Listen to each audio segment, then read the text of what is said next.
Rubin here with you on Enlightened World Network. And today's topic is obligation. And I'm thinking about how many things we do uh, due to obligation or feeling obligated. And around the holidays, sometimes there are gatherings or visits, less so this year, I imagine, but things that feel like we're doing them because they're obligatory. So I thought we could talk about that today and moving into a place of choice. But before we get started, let's take a minute to get present. Let's take a deep breath in through your nose and hold it. And imagine clear, crisp oxygen flooding your lungs, flowing into your bloodstream, and nourishing all your cells and all your organs. And as you exhale, exhale any stress, any tension. And now let's take another deep breath in through your nose. Hold it and imagine brilliant, bright light just lighting you up.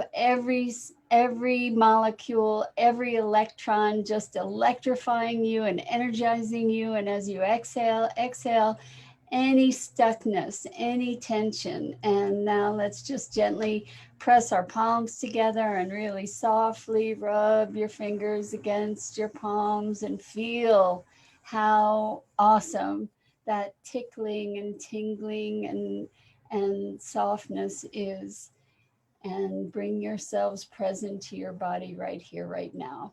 Welcome, welcome, welcome, Miguel. Welcome to everybody who's joining us. Great to have you here. And today we're talking about obligation. And, um, you know, I, I know a lot of us live in the realm of I have to do this, I have to do that. I have family obligations, I have all kinds of other responsibilities. Hello, Irma, welcome. How awesome to have you here. So we're talking about obligation and obligations that we feel burdened by, like that we begrudgingly choose to do certain things that we don't really want to do. And the operative word here is choose, because ultimately we don't do anything because we have to. Ultimately, we are choosing to do the things that we do, even if we're doing it and saying that we don't want to, but we're doing it begrudgingly. And so what I would like to talk about with you guys today is how we can take ownership. And if I have a family obligation that I don't want to fulfill, I actually have some choices in the matter. Okay. I have ultimate choice in the matter. I can choose to go or fulfill this obligation, and I can choose not to. And hello, Catherine. Welcome back. It's great to see you here. Um, wow, wow. So, good morning. Want to praise God for my husband Rick's cancer-free pathology report. We are so blessed. Catherine, thank you so much for sharing that. Congratulations. What a wonderful Thanksgiving gift, right? And lots to give thanks for there. Beautiful. So we're talking about obligation and how when we fulfill our obligations, even if we're fulfilling them begrudgingly, the truth is that we're choosing to do that.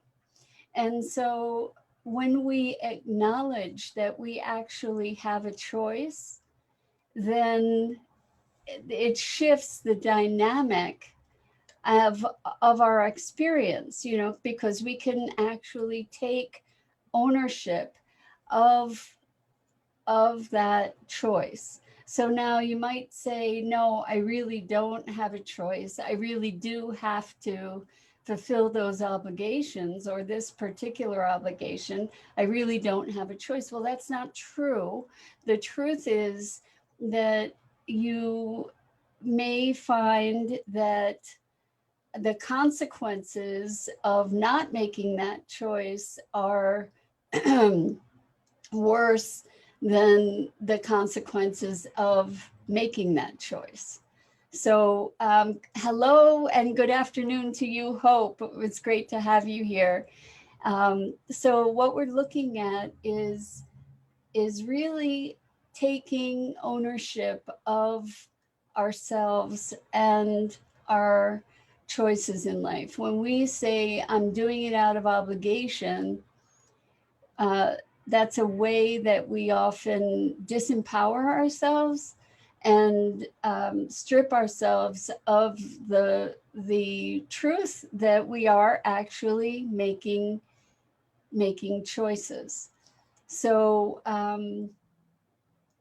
so for instance, let's say I remember as a kid, we had family gatherings, and I wasn't really thrilled about going to the family gathering. And I would go and maybe go begrudgingly. And looking back and from this vantage point, what I did was I chose to go because the consequence of not going or making a fuss about it was way worse than actually going to the event. So sometimes we get to choose between not such great options. But the thing is that when we consciously choose, first of all, we can get in alignment with our choice. So recognizing that I'm choosing to go to this event that I don't want to go to or that I didn't want to go to, I can now, hello, Tammy, welcome. Great to have you here. I can now align myself to the choice and say, okay, I'm choosing to go. And since I'm choosing to go, I can align myself with it so that I can actually be present. I can choose to go and enjoy the opportunity, or I can choose to go and be miserable. But why bother being miserable, right? So if we recognize that we are always at choice in one way or another to differing degrees, it may be a choice between things that none of which are optimal. Still, we have choices, right? And so when we choose to fulfill an obligation or a responsibility, or realize that we are defining or accepting the definition of that thing as the obligation and responsibility. So we're choosing to take on an obligation, or we're choosing to take on a responsibility. And there is tremendous power in making that choice, because it brings us back to our sovereignty. It brings us back to our self-empowerment. And hello, Isabel. Welcome. Great to have you here. It's a party today. What a treat to have everybody here. And we're celebrating Catherine's husband's uh, cancer-free pathology report. So yes, it's great to have you all here. So um, choice. Where in your life have you had obligations and responsibilities that you felt burdened by, that perhaps you can unburden yourself through making conscious choice and choosing the direction that life is going? I remember years and years ago, I took a training that at the time, um, it was called EST actually, and then it evolved into Landmark Education and the Forum. And one of the things that they said in that training from so long ago, I still get revelations from it, which is wild. But one of the things that they said is that it's easier to ride the horse in the direction that it's going. And so when we have obligations and responsibilities, or things that we're defining as obligations and responsibilities, uh, we get to choose them. And in other words, ride the horse in the direction that it's going. If indeed you're accepting an obligation or a responsibility, then allow yourself to be engaged in it. Allow yourself to really take ownership of it. It's like, okay, if I'm going to go to this event, or if I'm going to do this thing, then I'm going to be there. I'm going to be present. I'm going to participate, and you could choose to go and not participate as well. And that's a deliberate and conscious choice. So the idea here is to bring consciousness and awareness to the way that we interact with the world. When we talk about I'm obligated, or I feel obligated, realize that that's something that we're taking on, and access that place of presence to the choice, and realize that that it is your choice, right? And I have had intense conversations around this topic, where I've spoken with other family members, for instance, who have said, I don't have a choice. I have no choice. And there is such power in saying, I do have a choice. I do have a choice with pretty much everything. I have a choice of how to think about it. I have a choice about how to presence myself to it. I have a choice about how engaged I'm going to be. And so the point of this is that with obligation and responsibilities, we often take them on as a burden and experience ourselves as victims, as at the effect of these circumstances that may present themselves in our lives. And by finding that choice point, we can come back to our own sovereignty. This is something that I talk about a lot, is sovereignty and freedom. And it is through exercising choice that we exercise our freedom. And when we are at the effect of circumstance, we are not coming from a place of choice. So I'm wondering, as you feel into yourself, look at a situation where you might feel obligated and maybe burdened, and just sort of feel into that in your body, where you feel like you don't have a choice about something. And allow yourself, as you feel into that, to feel into, I am choosing. I am choosing. And I am choosing to take this on.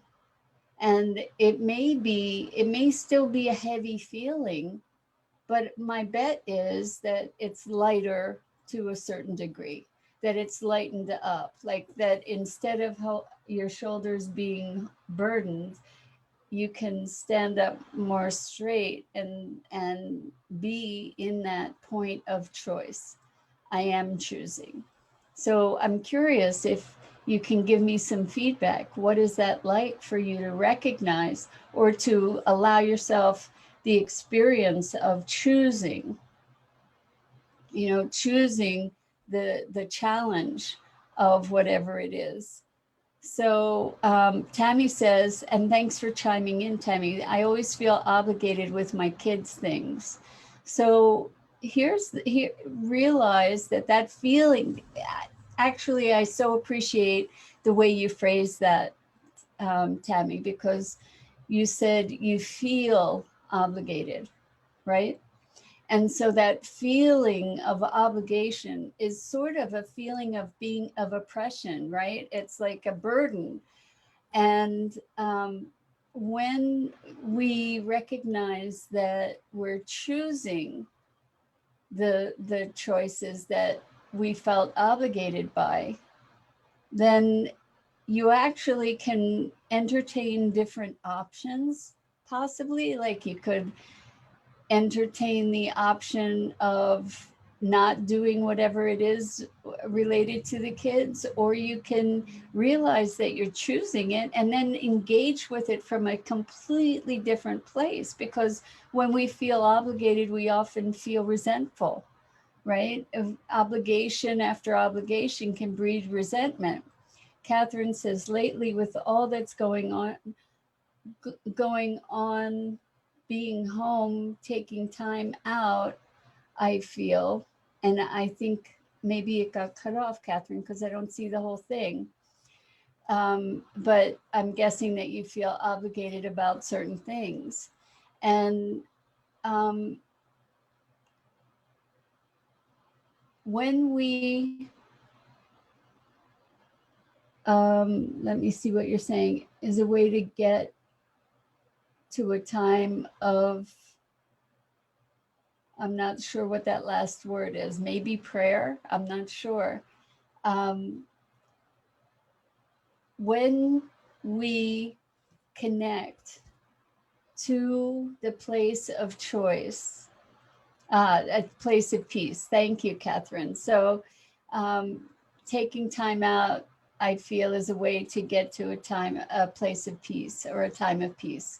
Yes. So what we're talking about here with obligation and choice is there is, in my experience, I'm wondering if you're noticing this as you're feeling into this idea of making choice.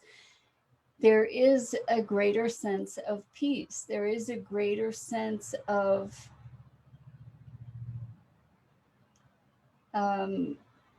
self-direction, because it is a choice I get to make. So what we're doing in bringing ourselves into greater alignment with ourselves is, it's a mindfulness kind of practice to recognize, I'm choosing this.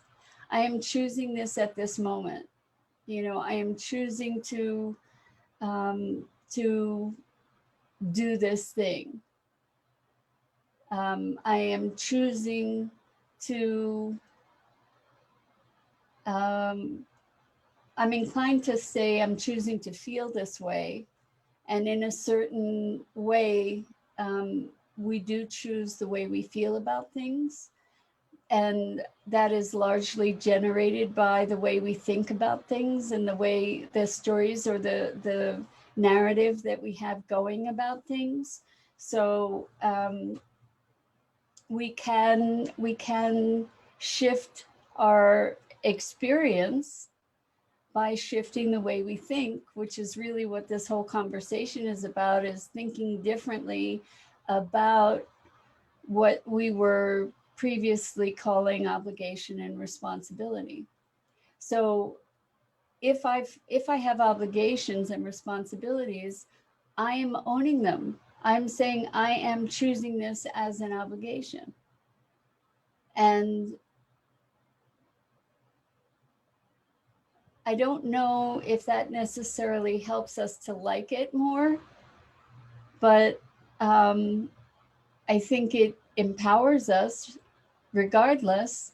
So Catherine says, some will not like your choice, but in time, all will align to their peace.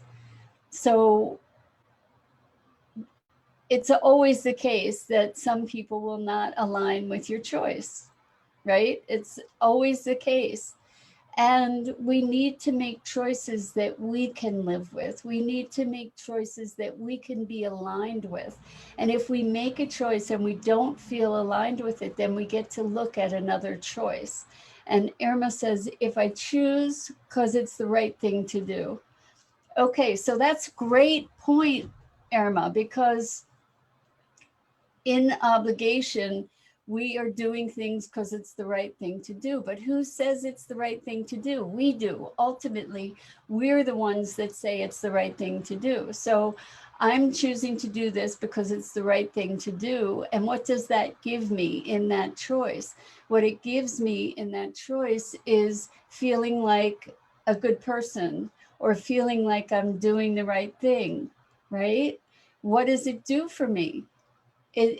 I'm choosing to do the right thing because then I get to think a certain way about myself, right? In doing the right thing, I feel good about it because I'm staying in alignment with my idea of who I am and how I should behave.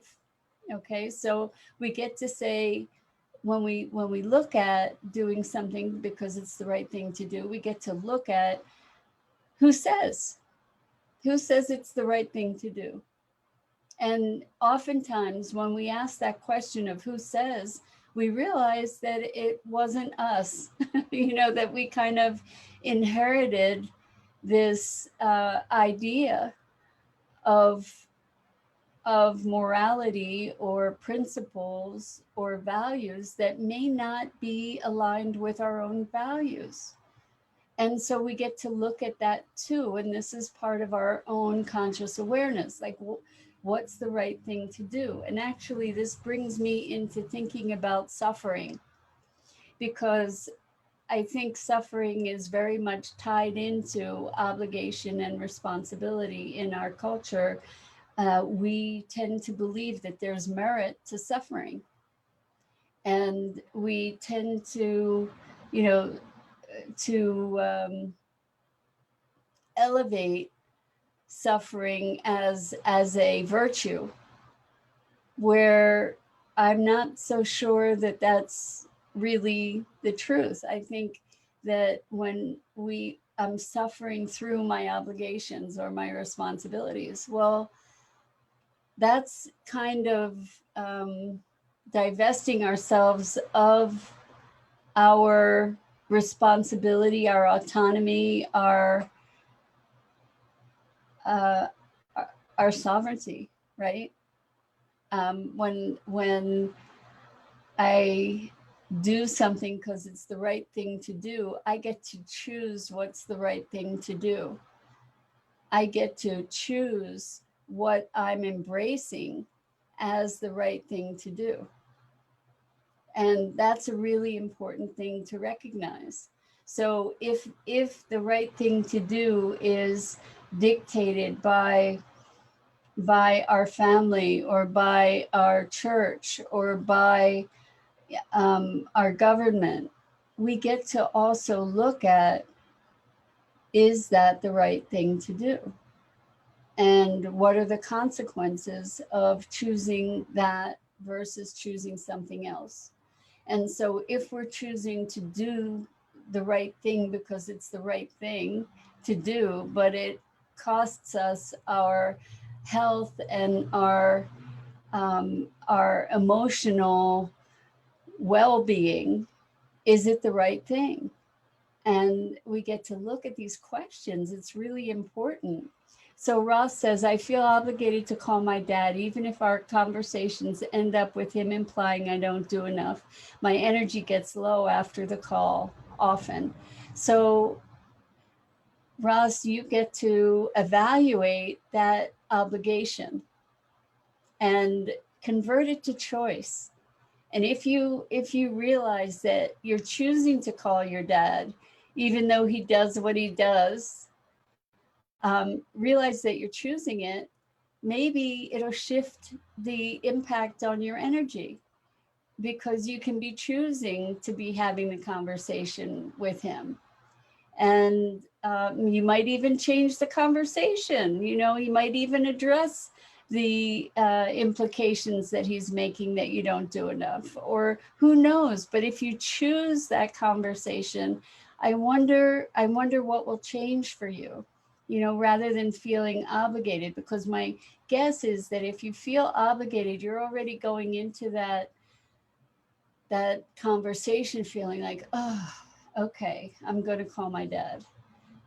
So the energy gets low in anticipation, perhaps, of the conversation. And if you choose to have that conversation, you can look at what's underneath that feeling of obligation. You know, like, why do you feel obligated to call your dad? You know, and look at what you're getting from fulfilling that, making that choice. Find out what you're, you know, what's the goodness in that choice that you're getting.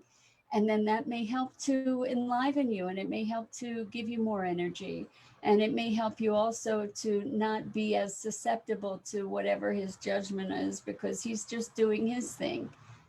Okay, that's just his opinion. And hopefully that helps. Tammy, thank you. Tammy says your insight's so appreciated. Thank you. Well, you know, I think so many of us have lived through a sense of obligation and responsibility and doing the right thing, and the thing that has been missing from that is that we have experienced it as an um, external force rather than an internal choice. Catherine, thank you for being here. I so appreciate that. It makes a difference. You know, that some of this stuff can be helpful.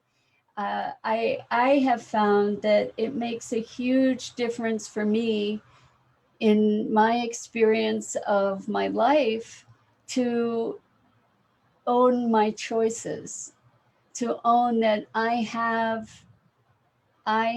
the freedom to choose.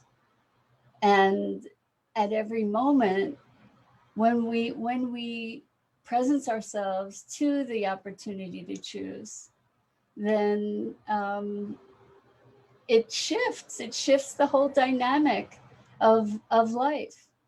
And so um,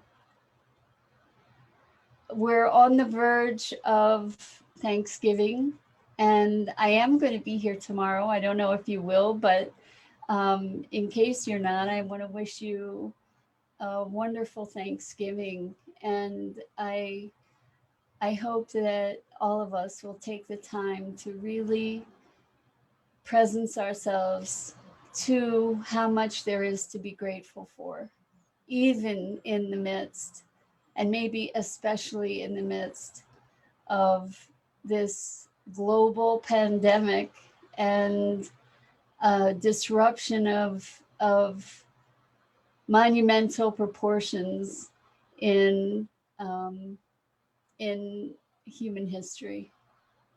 So, Catherine, you're so sweet. Thank you so much. Anyway, lots and lots of love to you, and a wonderful Thanksgiving. Please make it a holiday for yourselves. And I'm Mira Rubin. This is the Core Connection. And I'm here going live every weekday morning on Enlightened World Network's Facebook page. And I invite you and encourage you to check out the other programming on Enlightened World Network. And I hope to see you all again soon. Thank you guys so much for being here and playing with me today. Lots of love.